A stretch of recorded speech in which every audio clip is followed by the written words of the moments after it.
મમતાનો તું દરિયો મારી માં, તારા વિના મારું કોઈ નથી મારી માં, માએ તો માં બીજા વગડા નવા. મમ્મી, મેં આજે શોરૂમમાં છે ને એક મસ્ત મજાનું ગિટાર જોયું છે, તમારે એ મારી બર્થડે પર લઈ આવવાનું. ક્યાં ખોવાઈ ગયા?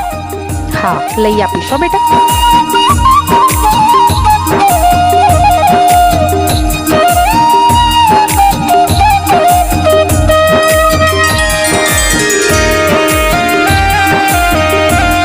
તને ખબર છે ને આજે મારો બર્થડે છે, તો મને આજે ગિટાર આપવાનું. હા, યાદ છે. જીવતા હતા દુઃખમાં અમે મંડ કરી પણ રે મનડા કેરી વાતો બધી